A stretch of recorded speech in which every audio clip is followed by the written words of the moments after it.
Hi, I'm Darren Root, and I'm the executive editor of CPA Practice Advisor, and I'm coming to you with Shafat Qazi, who is the CEO of BillQuick. Shafat and I have been friends for a while, and we're coming to you from sunny San Diego. Yes. So, Shafat, first, welcome today. Thank you. Glad to have you here. You know, recently you did some executive predictions, and I really was taken aback by your insight into what's going on in the practice management space. Let's talk a little bit about what your executive predictions were about, and also I'd like to know a little bit about what's going on with BillQuick as it relates to these executive predictions. Excellent. Love to talk about that. And the predictions, obviously, that are going to come out speak for themselves. But one of the top ones that I am really excited about is the zero entry concept that is floating around, and we at BQE obviously are implementing that in our products. And what I mean by zero entry is, how do you design a software where the user doesn't input any data, no keyboard, no mouse, but yet there's tremendous amount of information available. A good example of some of the applications that you might be using today that are zero entry is like TripIt or Mint as an example. Both of those applications, you don't input any data, they collect the data from different sources, present to you in the way that you want it. Same concept is floating into BillQuick. So we're saying, okay, how can we take the zero entry concept? So as an example, we're working on BillQuick iPhone app, which just got released, and new updates coming out. And in this update, we're looking into implementing the GPS into our time tracking. So you could leave your office in the morning and go to a client site and then go to another client site. Not only will the application actually match the client address to your client address database, but it will also go ahead and figure out how much time you actually spent at each location. Divide the travel time equally half with each client. Track your mileage. So if you're getting reimbursed for the mileage or you're cross-billing your mileage, you can track that accurately. Point being, at the end of the day, you did not even turn on the application. Yet we captured all that data for you using the zero entry concept. And there's a lot more that's coming into the zero entry concept that you will see through new input devices. We're already seeing some of that through the gestures, the flips and the slides and the pinches. You're going to see more of that. You're going to see technologies like the Connect coming into desktop, where people can actually do things without even touching a screen, as an example. So that was one of my predictions. I'm really excited about that. You know, the zero input, I'm hearing a lot about this with the forward-thinking companies that we see out there. You guys are obviously one of those forward-thinking companies. We're seeing this, like you said, with TripIt as an example. I'm a TripIt user, so just for our listeners who may not understand how this application works, you and I both travel a lot, so TripIt's kind of a big deal to us, right? Yes. So I go to American Airlines, I set up a plane trip, okay, and they have my email address. So I get an itinerary email, and that just gets forwarded on to TripIt. Next thing you know, I have my mobile device, and it tells me everything about when I'm leaving, where I'm going to be arriving, where all the restaurants are, and where I'm going to be arriving at another airport, where my gates are, if there's flights that are more advantageous for me to take, if I can get on standby. I mean, all this stuff happens, and like you said, I really didn't enter anything. It was zero entry. Exactly. Pretty amazing stuff. It is amazing stuff. And I use American Express Open for my business quite a bit. And at the quarter end, we get this report from American Express categorizing every expense that we have in different categories. How much of it was meals, how much of it was entertainment, how much of it was marketing. And the way they figure it out is, again, they use the zero entry concept. They connect the vendor data with the consumer data or the user data, and they put the two and two together, saying this vendor sells this type of services, so this guy must be using him for marketing, so I'm going to categorize it as marketing. Again, a wonderful tool that gives you wonderful reports without ever entering that into any software. You know, I guess probably in the old world of practice management software, maybe we thought everybody sat in front of their desk all day long, and they were just tracking time and recording expenses and doing bills. But today, that's just not true. That's today, going away. I mean, my mobile device, I wake up with it. I think it actually sleeps with me sometimes. But I wake up with my iPhone, right? And I check my email before I even get out of bed. So it's always with me. And next thing you know, I'm headed to a client. like you said, I have expenses that get incurred. You know, I used to stuff my pockets full of those things. Correct. Now, take an image of that, send Exactly. it back somewhere. So zero entry potentially. Absolutely, Love that absolutely. idea.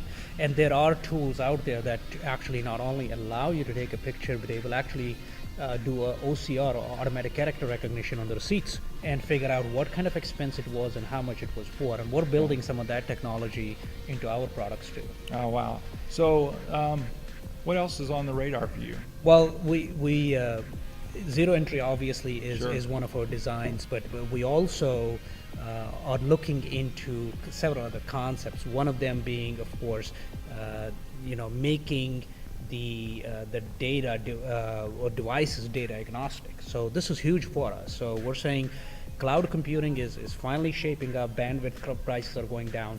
So how do you now create products that don't care for what PC or what laptop or what iPhone or tablet they're running on? Yeah. What they care for is presenting the information that's very specific to the user and making it easy for the user to display. As soon as he's done, the data is stored back on the cloud. A good example is you lose your iPhone today. With the iPhone new operating system, with the cloud backup, you could literally drop it off the cliff and go walk into an Apple store, pick up a new iPhone, and log in with your Apple ID, and back it is where you left it before it dropped off the cliff. So that amazing capability is being brought into our products now, where we're looking into how can we make our data all go up on the cloud and reside in a safe place so that the user doesn't have to worry about losing that device and therefore losing the data. So being device agnostic is a pretty big challenge anymore, it seems like.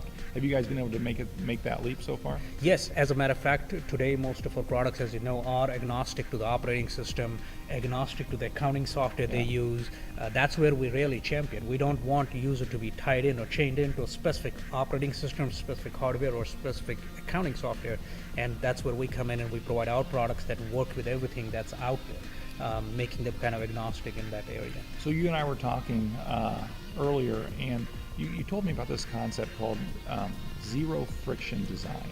Tell me a little bit about what that means. So that's one of the third mantras that we at BQE practice. This is the frictionless design. So a good example of a tracking expense is you're in here in San Diego, you might have taken a cab from the airport, you paid the cab driver $30.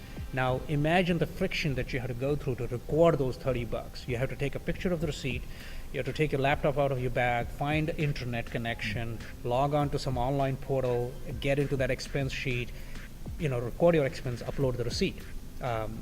The frictionless concept is again our mobile app. You can take BillQuick Android app as an example, right out of your phone. You don't have to look for internet connection because the cellular data is good enough, and get into the expense sheet, attach that picture to the expense. You're done. By the time you're at the check-in counter in the lobby downstairs, your expense has been recorded and somebody can go cross-bill it before you even get back. Taking the hassle out of exactly the whole process. Taking the friction out of it. And by the way, friction, so that you know, is not just the steps. Friction in itself takes a lot of design process. For example, the usage of the mobile devices as an example. For us, what was important was performance.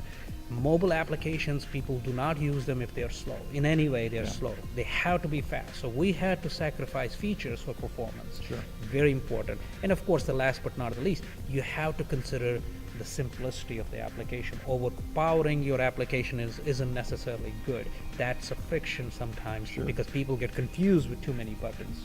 Yeah, I mean, these micro apps that I'm starting to download on my iPhone, allow me to do a single task. Yes. Log into American Airlines or whatever it is that I want to do. And be done. Or take a picture and submit a receipt.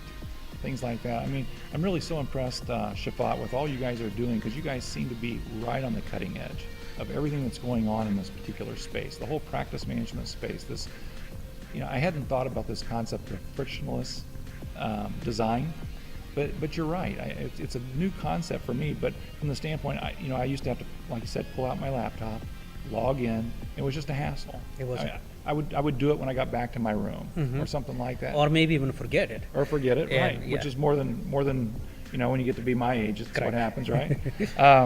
But using my mobile device, and I'm hearing this over and over from vendors, using that mobile device to get rid of the friction and just deal with it instantly, be done with it and move on. So I think our listeners ought to be looking for designs that in software that allow them this frictionless design, like you said, the zero input concept, because not everybody's getting this, right? Absolutely. I mean, BQE is really fortunate to have over 250,000 users that contribute to this idea, so it's not Shafat, so I give credit to them. But I can give you one simple term. We have a term at BQE in our UI design called fat thumb. The fat thumb term is to be used, it's something new that I didn't know until like 2 years ago when we started working on the mobile. So it's like, is everybody's thumb the same size as mine? Right. It is not. Some people have fat thumbs. So how much spacing do you need in your lists? Right. To be accommodating that fat thumb so that he's not hitting the wrong item on the list. Sure. And these are the concepts that we work very hard on at BQE, and you'll see more and more vendors doing that and looking into saying our software can't be just ported into mobile or tablet. It has to be rethought and redesigned to remove that friction. Shafat, thank you very much for your time today. Thank you, Darren. Really appreciate it. Thank you. Thank you for listening.